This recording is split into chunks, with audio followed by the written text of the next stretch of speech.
driving. Hope comes and stops us in our tracks. Bravely we prove in our striving, trudging together each day. Where there's a will, there's a way. Welcome back, everybody, to Dragonflower Recovery. We are a Trudging Together podcast. My name is Mandi, and with me is my trusty friend, Bobbie. Hi, everyone. Welcome.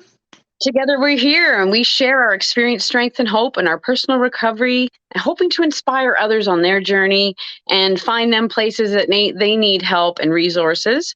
We don't represent any one recovery program, but we share in multiple 12-step programs. Thank you so much, everyone, for joining us. We really appreciate you. And Bobbie, why don't you let everybody know what our topic is today? Our topic is... You could say, Please, I don't like that. I'm feeling uncomfortable. I need more space. Not around me. Don't take it personally. That's just a boundary. That's a boundary. Boundaries. Boundaries and safety is our topic today. And we are so happy that everyone could be here with us today. Definitely. Boundaries. What a great topic. You know, all the time I have people asking me, what are boundaries and how do we get them and what does it do? And, you know, as a child, I had a lot of turmoil at times, and I didn't feel like I had a safe space. And as a child, you don't know what boundaries are, you know? So, I mean, what are boundaries? What are they? Boundaries are not walls to keep people out, but rather fences that let people know where the door is. That was a quote I read today.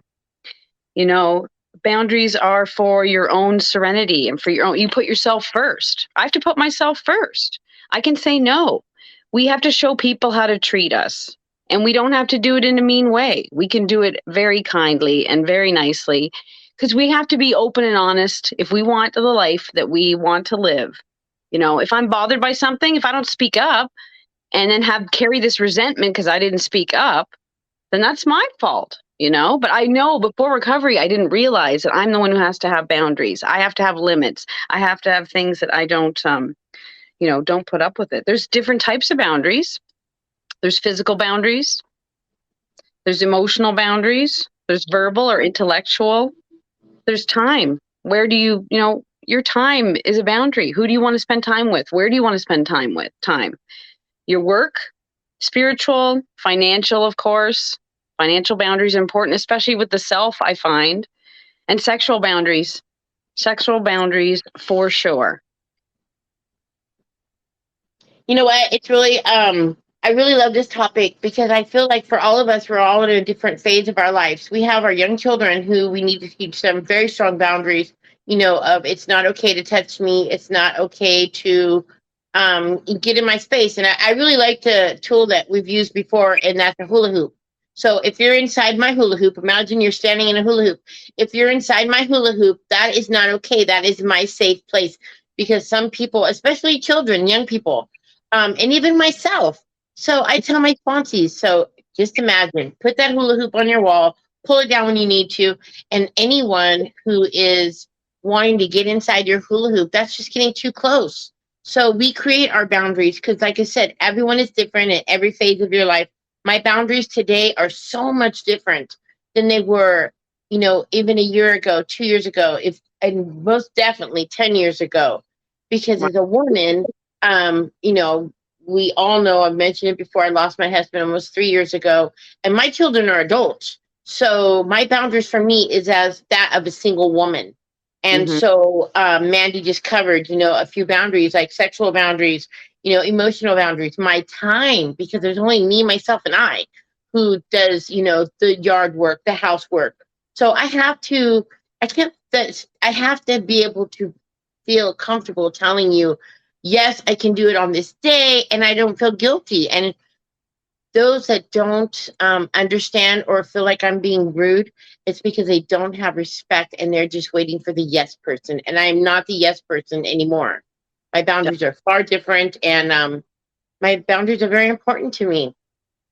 Respect is a big thing. I have that circled on my paper, because I'm going to be respectful to you. You're going to be respectful to me. We can tell each other the boundaries we have with each other and still be friends, or still even be able to work together. Because at work's very important to have boundaries, because you're not at work to make friends. And hey, bonus if you can be friendly with your coworkers, but sometimes you work with people you really just don't like or get along with, or your beliefs don't sync up, your opinions are always, so you have to have boundaries at work for sure. And you have to have safe boundaries. Like how do you set boundaries? You have to understand why it's important to have boundaries. And that's what we're talking about. Why is it important to keep ourselves safe and healthy, for health and serenity?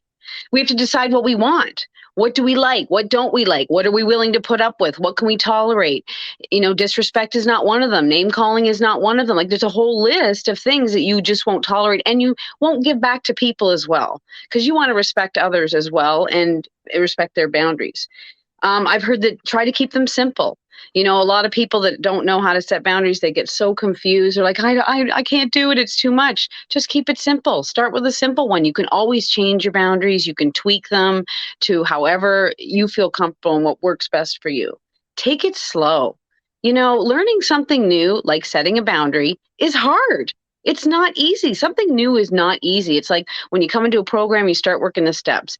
There's no right or wrong. You just do it. And after a while, you feel more confident doing it. I remember setting boundaries with my ex. It was so hard because standing up for myself, basically. It was standing up for what was good for me, because no one else was going to do that. And it wasn't easy. And that was the lack of self-love, that we've talked about many times. You want to set reasonable consequences, because you won't put up with stuff that's unacceptable. I can walk away. I can leave a situation. When I go somewhere and I don't know if I'm going to be comfortable, I will drive myself, so I can leave if something happens to, cross my boundaries. Because I can't control other people, but I can control my action. I can leave a situation so I don't feel threatened or unsafe. You got to remain consistent with your boundaries with people so they know that they can't walk all over you, and focus on you. And you mentioned communication. I'm going to tell you what my boundary is if you cross it. And then you have the chance to either respect my boundary, or if you cross it again, I may not, be your friend, or I may not, connect with you on the level that we could.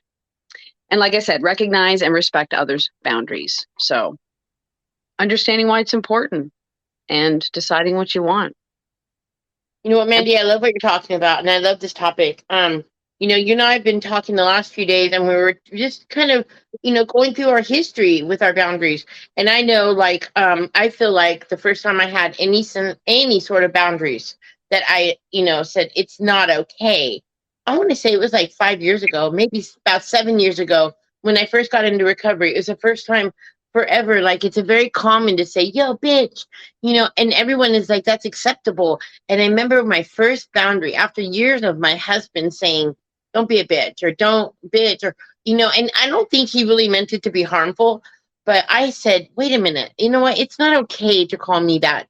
I'm not a bitch, and it's not acceptable. And after I said it a few times, you know what? Our communications became so much better. And some people may say that you're just being rude, and the ones that are being rude is because they don't understand the concept of boundaries. Mm-hmm. They are used to getting their way. And to me, they're, somewhat close to being like a spoiled little child. If they can't understand your boundaries and they don't respect your boundaries, then those are people that maybe you need to just walk away from. And it's okay, because you learn from them. And from all the good people and all the bad people that come and go in our lives, there's always that lesson. So I think boundaries is one of those topics where you get to know yourself better, and you get to know your circle a little bit better. Because if you say, I'm really tired, I have a bad headache, I don't feel so good, and that same friend or that same coworker keeps poking at you, they don't respect your boundaries. And you shouldn't have to keep repeating myself that this just isn't a good time for me to have a conversation. So boundaries is not anything. It is not rude. It is not, anyone. It's respecting yourself, and we all deserve to be respected. Definitely. We can't read each other's minds, Like I remember, I don't know, I was having a really bad day. It was a couple weeks ago and you video chatted me and you were talking and I remember I was just so snappy with you and I'm like, I got to do this and I got to get this done and I got to go. And, you're okay. I know that you didn't take it personally because you know me, but I felt bad because yes, I could have just said it nicely. I'm really busy. It's not a good time. So I didn't do it correctly, but because we're in recovery and, forgive and love each other and la, la, la. I'm sorry about that, by the way, if I didn't make amends, but I think I did because I was snappy to a lot of people that day because I just was very busy and I mean, that's the thing. Just be nice about it. I'm going to have a reading here I'm going to share from one of my books. And it's about limits.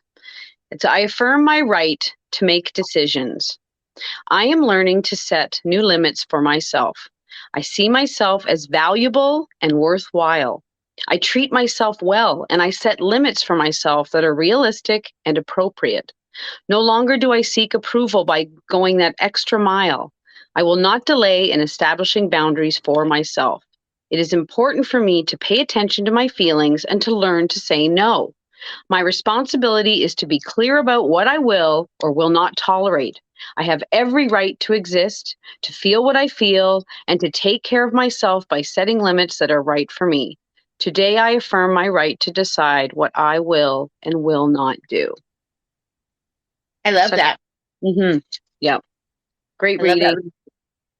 Really spoke to me, And I'm really bad at decision making because I was not really allowed to make decisions, or felt I was made to feel guilty, like my decisions were the only decision and that was it. It's like, no, I like to have everybody have a voice.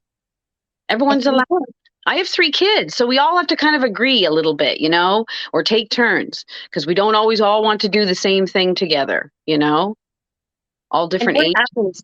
And what happens when, you have I know you have the 3 littles and yourself. And so in my house, it's me and my son. So what happens when we don't try good communication? Like the other day, you communicated, I knew you weren't feeling well because I know you really well. But you know what? If we didn't communicate and be the good friends that we are, we have to communicate our feelings and our boundaries. And, like when you're having a conversation in your house and one person, I do remember this, Mandi, when you were a kid and there's so much chaos, one person would get a little louder and then a little louder, and it turns into an argument. When you have boundaries, you can just stop it right before it gets started by saying, okay, this tone is not okay and we're not going to get anything solved. So let's take a deep breath and let me explain where I'm coming from. So communication is such a key with boundaries because you can't really expect people to read our minds either. I have a lot of boundaries. And if someone is in my life and in my hula hoop, if I allow them in my hula hoop, my tribe, and it's not, I don't know if that word allow. I mean, if people want to be in my life and they want to be close enough that they're in my hula hoop, I need to communicate what is not okay and what my boundaries are. And I don't like late night phone calls because I get up at 4 a.m. And I communicate with my friends like, hey, you want these messages, but let me tell you, in the morning at 4 o'clock is when I do these readings and stuff. And they'll be, yes, that's okay. But you have to, in relationships with your children, with your family, with anyone in your life, my bosses, because I can't expect my boss to read my mind of why I don't want to do something that day.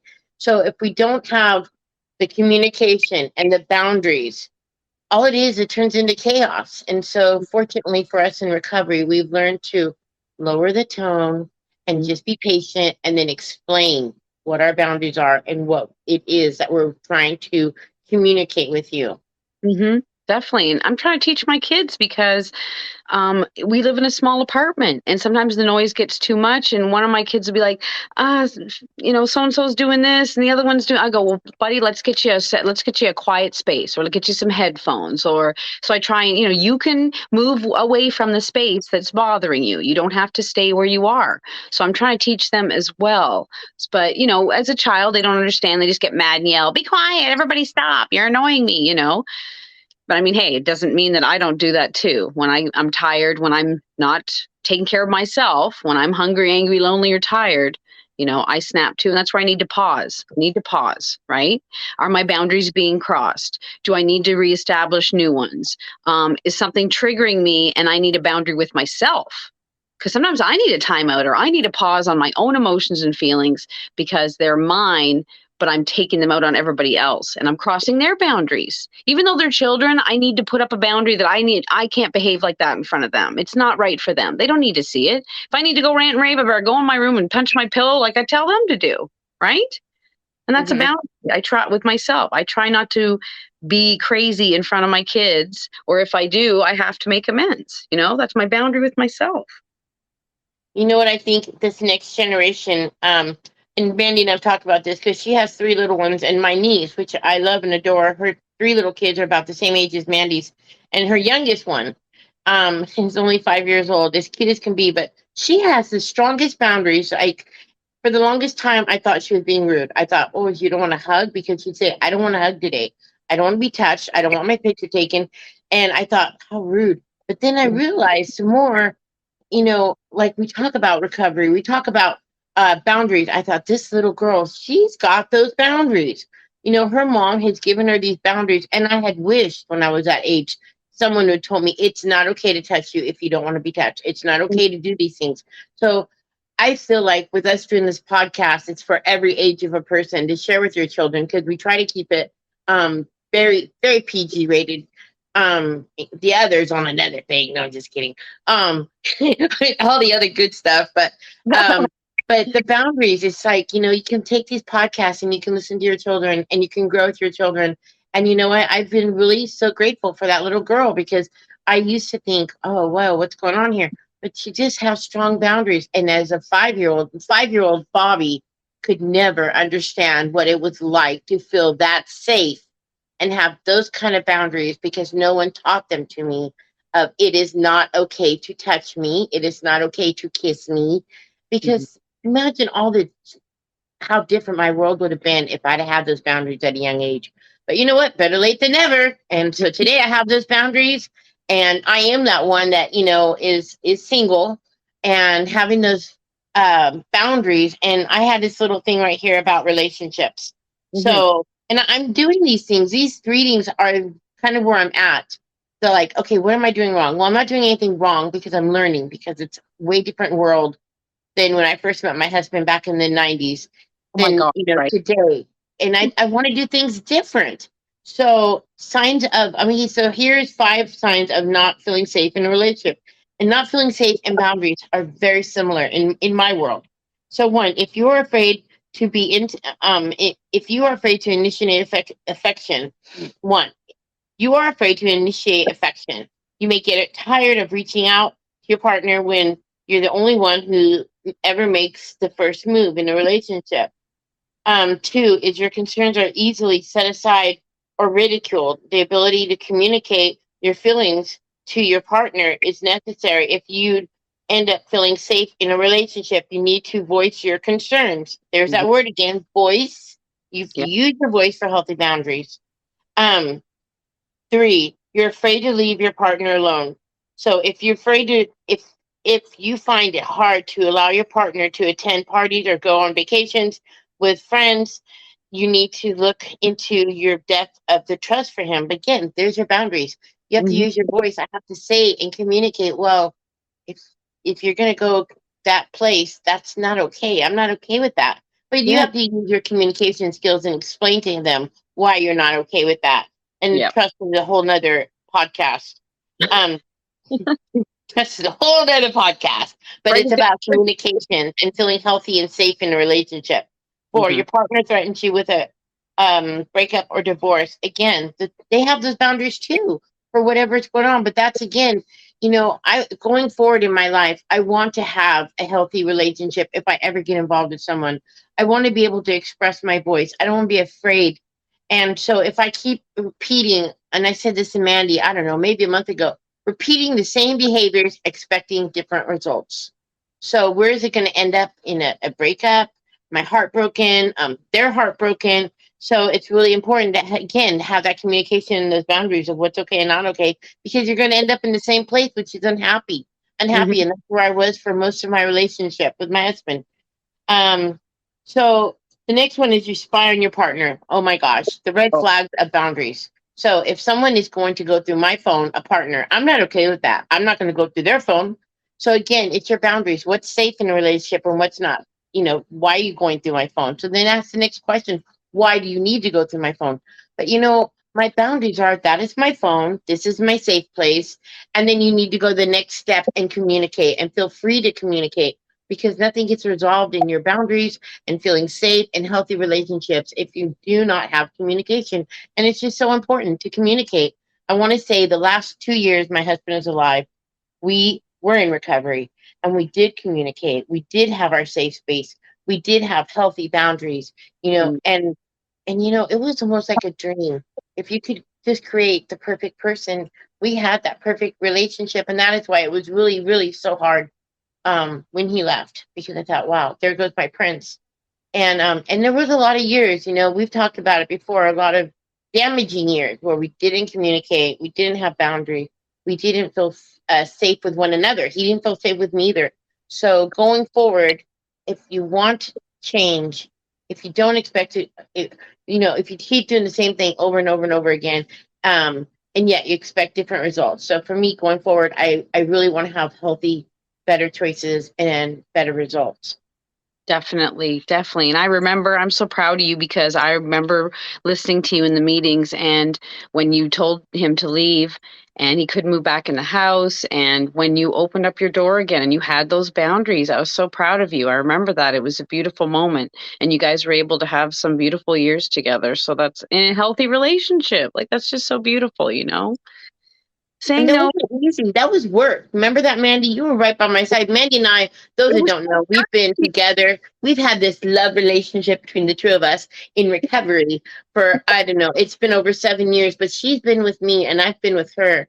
So we have seen how this program and all these tools that we're talking about, yeah, we laugh about it today because because we're getting so much more healthier. But Mhm. what she's talking about is I actually had to get a restraining order on my husband. And I would not have done that because he was unhealthy. And that is another, I don't like to talk about him because he's no longer here. But at a time in our relationship, he became very unhealthy because of substance abuse. And Mhm. so I had to make that healthy choice and boundaries of what's not okay. And I just couldn't live there. I would never tell anyone. I would never advise people to leave your husband, to leave your wife, to do other things. But you have to step back and say, is this helping me and my partner? So for me in that situation, and as a result, because of my boundaries, because I said, this is not okay to live like this anymore, Mhm. he got treatment. I was in recovery. And we really, really, I was fortunate that this program works if you work it. And Mhm. so I'm not going to stop working it. I think it works for me and I'm going to keep coming back and learning these tools because each day you just get better and better. You got to do the work. No one's going to do it for you. I have sponsees and they all do different levels of work and I just guide them. I don't push them that they have to do faster or slower or read this book or go to that meeting. They decide their journey. If they ask me for advice, like to what meetings would be good to try or books to read, that kind of stuff, I will tell them. I'll give them lists of things. But I'm not going to tell them. They have to figure out what works for them. They have to, just like they have to find their own boundaries. I'm not living their life. I only hear their side of it. They live in it. So they have to create the boundaries that work best for them with their family members, with their qualifiers, with their children, with work people, everything, and saying no is not easy. Saying no is not easy, but I think figuring out what you want and don't want and what's acceptable and not is the first step to that. Because then you know what you want and won't put up with, and then you can say no, right? Because you get so used to, and I'm a people pleaser. And same with like saying yes too much to service work. I'll get sick doing too much service work and ignore my own health. It's like an addiction, honestly, I'm telling you, right? It is like an Sure. addiction, helping other people. Mandy and I've been talking. Well, we talk every day, guys, just so you know. She might as well live here in my house with me because we're like on the phone with each other. And maybe that's why we're so healthy because we really do have each other. And to have a healthy recovery, you have to trust your tribe. And Mandy is definitely my tribe. I have a very healthy tribe. and we were talking just the other day about sponsors. So I hear this in meetings, sponsors saying, "Oh, my sponsor would never allow me to do that. Oh, my sponsor, I'd be afraid to tell him." So I wanted to scream and say, "Hello, you're supposed to. That's your safe person. We don't feel unsafe with our sponsors because that person is not there to play God. That person is not there to be our parent. That person is there to guide us with their experience, strength, and hope, and experience in their recovery. You know, strength in what tools did they use to get to where they were to where they are today, and hope, because no one, not to give up, because yes, there's going to be rough days. Mandy and we have our rough days. She had one the other. I have them all the time, but we have to say, just so you know, for us, we have that tool between us and that communication where I'm like, I'm having not a good day. I'm probably not going to be the best person to talk to. So you can have that kind of relationship with your sponsor. If you're afraid to tell your sponsor or afraid not to be obedient enough for your sponsor, that is not a healthy relationship. That is not healthy. Like Mandy was just saying, her, her sponsees, to let them go at their pace. She's going to give them the tools, and she's going to maybe guide them when they're asked for help. But she's not their parent. She's not their psychiatrist. She is just another person in the program with maybe a little bit more tools because she has a little bit more time. But, boundaries with your sponsor. I know that's a hard one because I hear it all the time. Well, I wouldn't want to tell my sponsor. Okay, then guess what? There's an issue. Where are the boundaries? Where's your safe? That is your safe. That your sponsor should be the safest person in your world because you are telling them everything. So it's really important to have really healthy boundaries with your sponsor. And if you're afraid to walk away from your sponsor, again, look at your situation, because that's not, you lift each other up. You don't have one lifting one up and one just, taking from the cookie jar. Definitely. And I mean, I have people come to me all the time. Hey, I love the way you work your program. Can you do the steps with me? Can you sponsor me? And I'm like, I have to say no. I have to have a boundary for myself because I only have so much time to give. Now, I will send them a list of people who are offering to sponsor. I will send them to a room or send them to meetings that they will find sponsors in. I guide, find them studies. I will help them know where to find the tools to get what they need. But I can only give so much of my time, and that's doing boundaries against myself, for myself, because sometimes I get out of hand and I can't handle it.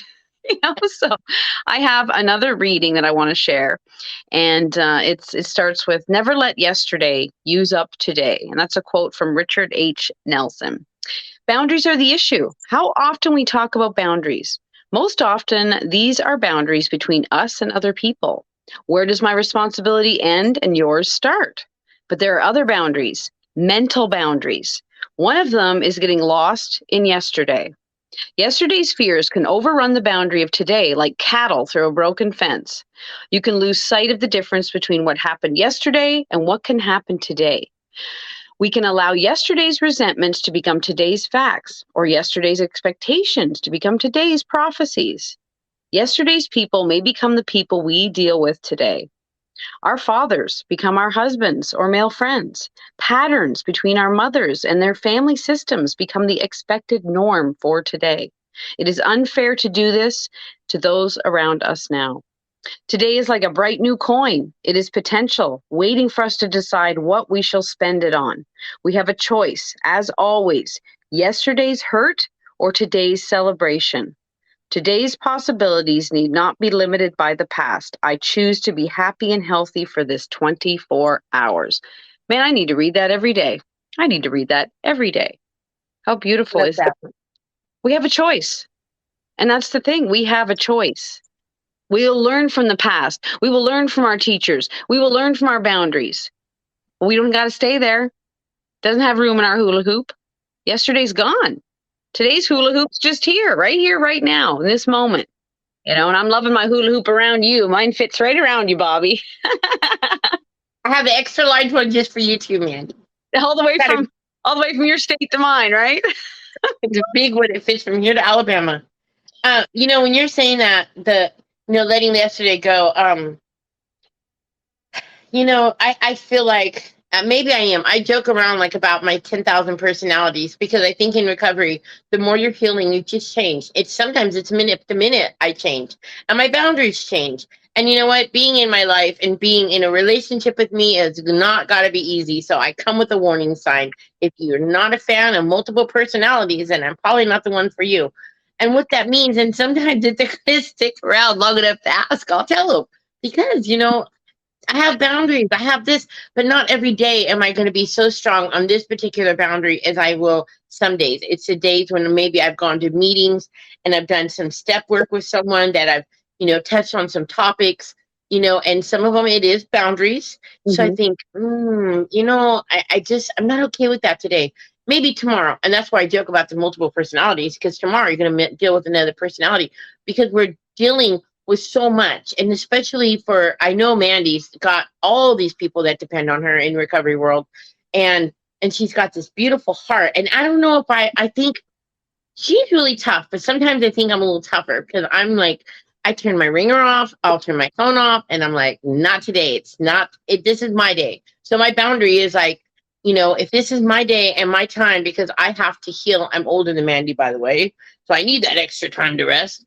And, we have to, let people, but again, communicate our boundaries. This is why today is the day that I'm not going to do a whole bunch of this, and this, because I need to self-care. And I will say, who taught me about self-care is Miss Mandi.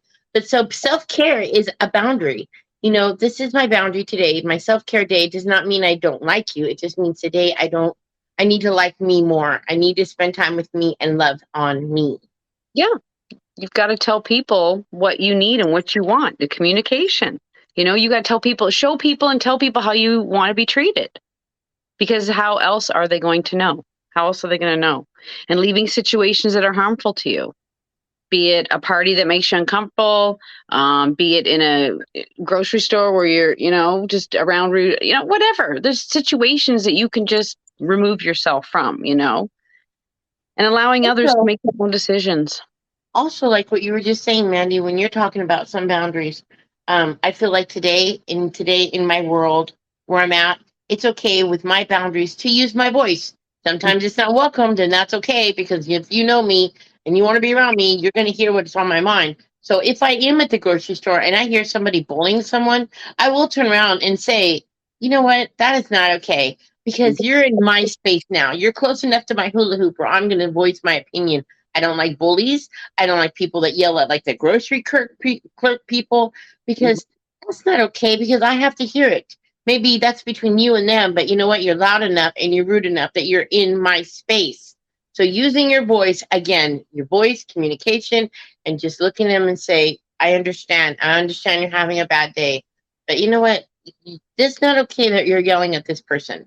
I'm not afraid to use my voice like that, where before I would have just been like, fine, let them do what they're doing, and I would have mind my own business. I don't mind my own business anymore when it comes to someone getting bullied. Nope.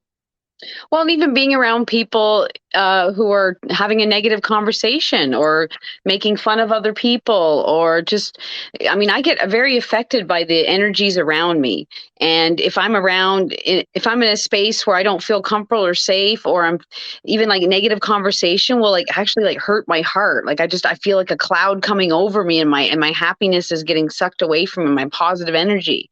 And I remember being in front of a group of young kids, and they were bashing people and talking really negatively. And I just felt really sick almost. So I stood up and I just turned and I said, I don't appreciate your conversation. I have to move. And so I moved my seat, and boy, they quieted down. They didn't give me any flack or anything, but I guess it just made them maybe even realize what they were talking. They were young kids, like my eldest son's age, 12-ish.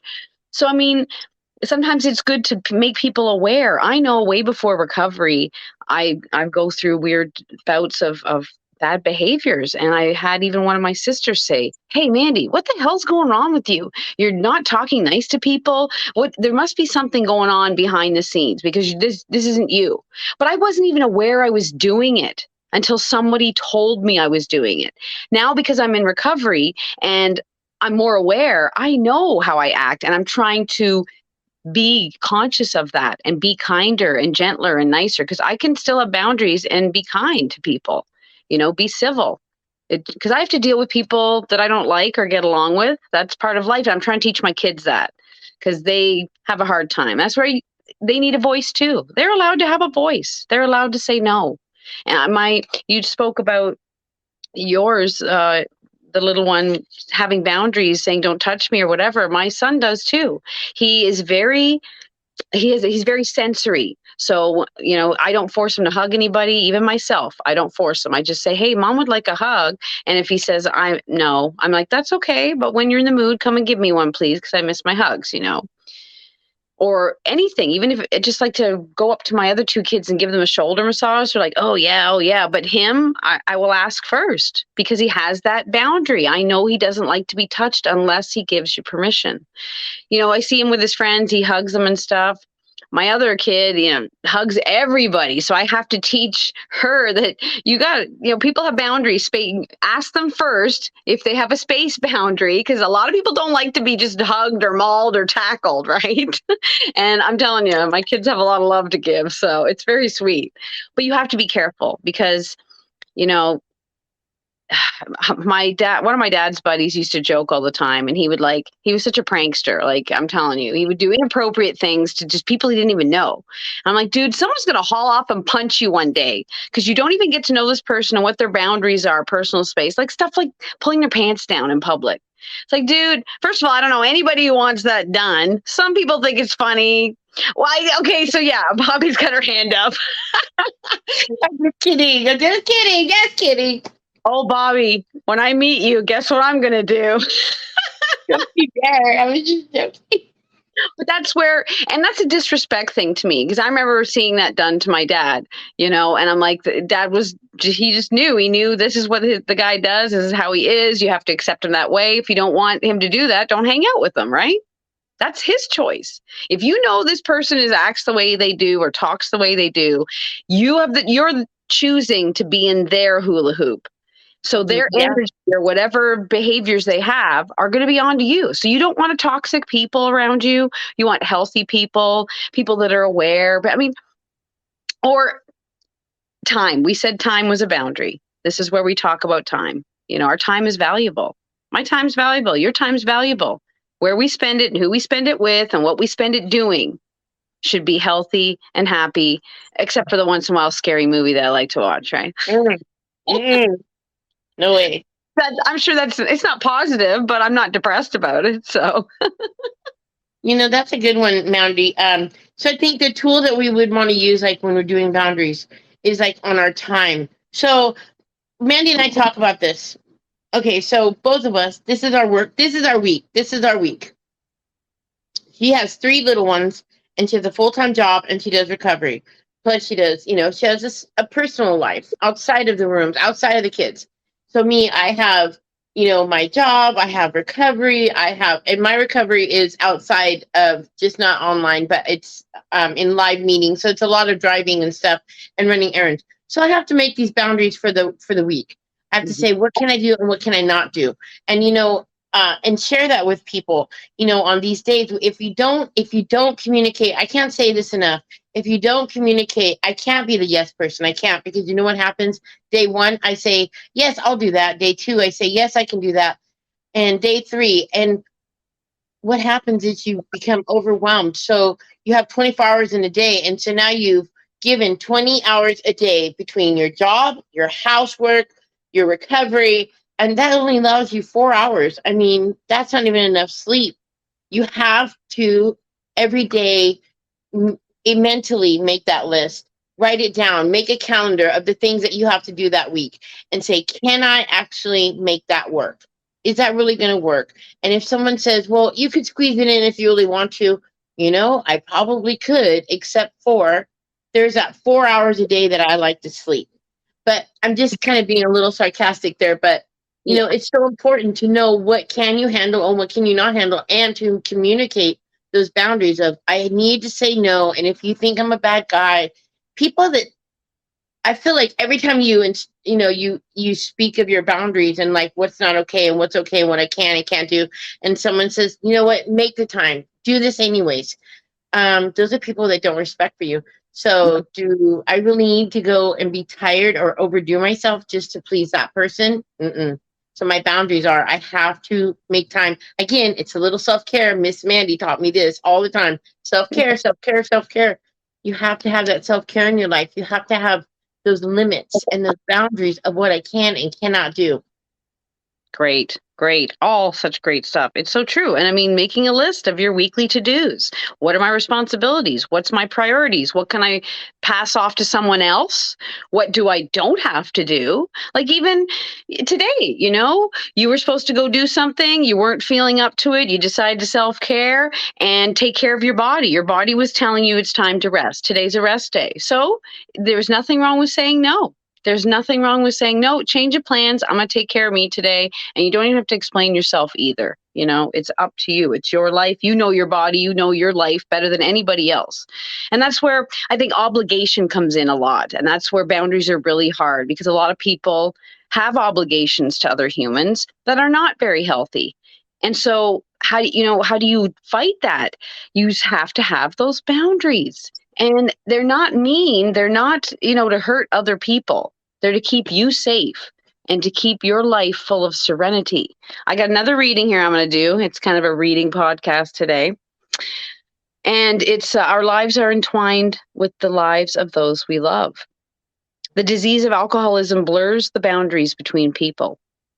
Taking over the alcoholic's responsibilities just seems to happen. Letting the drinker's behavior control how we feel and what we do also just seems to happen. Trying to make drinkers stop abusing chemicals, us and themselves, becomes an obsession. We can't separate ourselves from their craziness, and pretty soon we're crazy too. It isn't easy to recognize the boundaries between others and ourselves, but the program offers us the help we need. Doing an inventory, as suggested in the 4th step, is a good place to begin, because it will help us recognize who we really are, being honest, open, and willing, right? Until we know that, we can't see how often our actions are in conflict with our values. We're lucky to have the tools for changing how we live. The changes we make may free the alcoholic to change too. My involvement with anyone else's behavior today needs close monitoring. I can remain fully in charge of who I want to be. I love that, Mandi. I love that Mandi she really is the bookworm between the two of us, and she's the note taker. And you know what, though, I can listen to her and I grow from her more than I have from many people in my circle. I'm very grateful for her. She's taught me self-care. She's taught me that it's really okay to have boundaries. But when she reads something like that, I'm really, really grateful that she takes the extra time to pull out the books, because that reading is so important. Because, I had no boundaries with my husband, and he and I were both, alcoholics, addicts, and my job was to take care of him. That was my job. That was my job, to hide the alcohol, hide the car keys, and all those things. And, now today my boundaries are, that's not my responsibility. That's you and you and you. That's on you. This and my actions are on me. And my boundaries today are, if you want to do it, you can pick up the phone and call me if you need a ride. But other than that, you need to own your own responsibilities. My boundaries are like, no, I don't clean up messes anymore. No, that's your mess to clean up. When you love someone and you care for them so deeply, and you're not in recovery, and you've learned these traits as a child and watched other people and learned unhealthy things from them, it's hard. It's so hard to, first of all, see that you need to change, and then to do the work to change. And it's slow. It is slow. And it takes, especially, I'm just so busy, it's not an excuse, but my healing was slower because I have other responsibilities that take up my time. That's where I have to have that time boundary thing. I want to write a book. I want to do this. Hey, doing my podcast, check. That's one of the items I can say I'm doing. I'm making the time to do this because it's important to me. It's important to get our stories out there, our message out there. If we even just help one person, just to make them aware that you're allowed to have a voice, you're allowed to have boundaries, you have to take care of yourself. You focus on yourself. It doesn't matter what other people think. I could just go on and on and on about all the things that I didn't know. I had no idea it was this valuable or this lovable or this, worthy of this life. I'm so happy right now. I can't even, a house being quiet is really nice too. And not having to put kids to bed is really nice too. So a little break is nice. But I mean, allowing others to make their own decisions. That's what you were just saying. And they may make decisions that hurt us and we don't agree with, but we have to let that go. We can't save everybody. We can't save everybody. We have to save ourselves and save people that ask for help, or help. We give them help to help save themselves, like you teach a man to fish, he'll feed himself, give him a fish, he'll just eat for a day, that kind of saying. But I mean, that's where the hula hoop, it's very important to have personal space and privacy. You're allowed to have that personal space. And I didn't feel like I ever had that. I did not have privacy. And I didn't know that that was something I was allowed to have. I really didn't. And now I can have that boundary, even with my kids. I'm like, mommy needs a minute, maybe 5, maybe 10. So just my door is shut. Do your thing for a few minutes and I'll be out in a bit. I just need some time. And they're really good at it. And they are allowed to do that too. If they need some time away, I will allot it to them because they deserve it. They're just little humans and they need space away from other humans as well. We all do. It's important to have boundaries with ourselves. So personal space and privacy, yes. Pursuing your goals and interests, not somebody else's. I see people with as parents forcing their children to play the sport they never got to as a kid. The kid's miserable. I never forced my kids. Now, if they signed up for something and they committed, I don't want to go. No, we did this. We're doing it to the end. You don't have to sign back up next year, but we're doing this. You wanted to do this baseball or whatever it was. But I don't agree in forcing them. It's like my oldest wants to play football. I hate football. Okay, I don't hate it, but I can't stand it. But I'm going to support him. I'm going to drive him to the things. I'm going to pay for his stuff. I'm going to get him where he needs to go, cheer him on at games, not understand what the hell's going on, but that's okay. And I'm going to be happy for him because it makes him happy. I'm not going to try and convince him to do something else that I want him to do. He's not me. I'm not him. And so because of recovery and because of seeing all this, I know that I have to allow him to be who he wants to be, even if I don't agree with it. I know football's a funny example, but it's an easy example.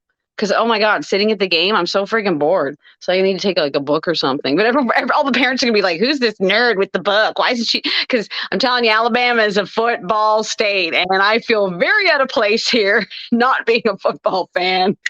I try not to be too loud about it. Oh, it's out there now, though. It's on the podcast. So everyone's going to know. You know what I've noticed when you're talking about sports, I drive school bus and I drive the kids to these games and you can hear these parents and just like you're talking about, Mandi, they're living their dream through their kids. And the ride home with the kids is so sad. It's so heartbreaking because the kids not sad that they lost. They're sad they disappointed their parents. And I just like to reinforce them that, hey, you were here. There's so many choices that you could have made, but you tried. You tried. And I feel like I do take recovery to work in the bus. I'm like, it's really not okay. Like with the coaches when they're screaming and yelling. If you guys heard what some of these coaches do, it's like, no, it's not okay. My boundary, boom, on that bus. I'm like, if you want to yell at these guys, it's okay. Maybe on your time, but this bus is my space. Mm-hmm. We're not going to yell and humiliate these children because they are still young people.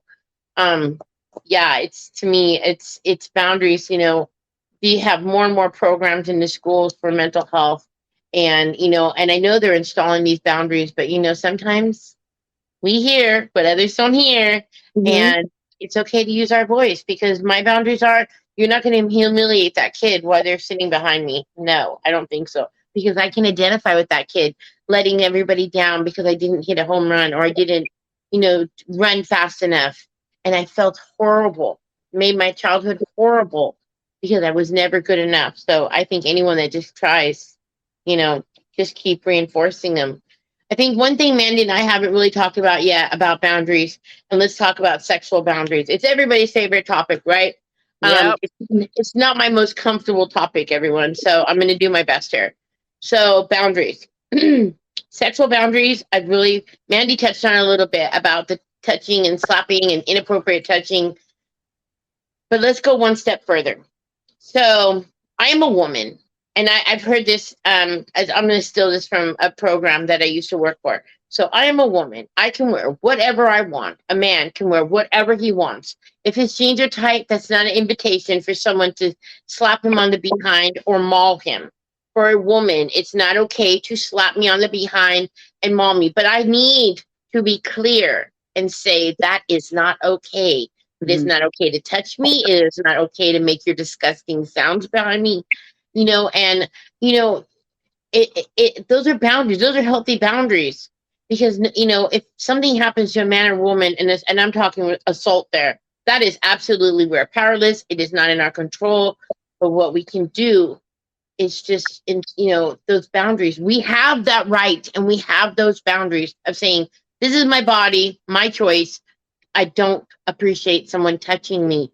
And in relationships, and this would be going for marriage, I'm not at the point yet in where I'm at in my life that I have a steady boyfriend or whatever. But I know that I don't like to be touched in the night. I do not like to be touched when I'm sleeping because of sexual trauma. So I'm not completely healed. I don't think any of us completely healed from things, but we get better than we were. So my boundaries are, I really don't like to be touched. And so I feel like that's a conversation you need to have, and it's okay to have, even if you're in a steady relationship. And I have a friend, that I say, I don't really like to be touched. I don't want to be touched when I'm asleep. But then if you're in that relationship and you're at that point, to maybe explain a little further why. It's not that you're trying to be the controlling person or, you do what I say. It's I have to say, these are my boundaries and here's why. Because it will trigger me. It is a trigger to touch me when I'm sleeping. I cannot be touched when I'm sleeping. So in other areas where we have all these triggers, and sexually, it could be traveling. I know in traveling, when I'm traveling, I don't really like to be approached by people while I'm pumping my gas because I feel unsafe. So it's okay for us to have our boundaries. But again, it's about communication. If we do not set the tone and we do not say, hey, you're close enough. You're close enough. Tell me what it is you need. Exactly. When I'm out alone, because I'm a single woman and Mandi and we just were watching these things, which I didn't even know that Mandi didn't know about, these zip ties. How they put these little zip ties on your doorknobs, and they know if you're a single woman, and then they follow you. And that's a big, everyone out there, if you're listening, I guess this is very common. The traffickers and all these horrible things they can do to you. They'll put a zip tie or mark your car somehow where they know that you're a single woman, that you're alone. And so, boundaries. So to stay safe, I'm really, really on when I'm alone. I don't play around. I have these safe. I make it very clear. Don't play with me. Don't toy with me. I don't like it. And so I'm sharing these boundaries with whomever's around me. And if it's a stranger, I don't care if they're offended that I don't want you that close to me. Well, I don't know you, for one, and I need to stay safe. But the things we can do for ourselves with boundaries it's really, I can't stress it enough about the communicating, and watch your surroundings. If you're dating, if you're one of us that are out dating, to start these boundaries almost immediately. Don't wait till things keep happening.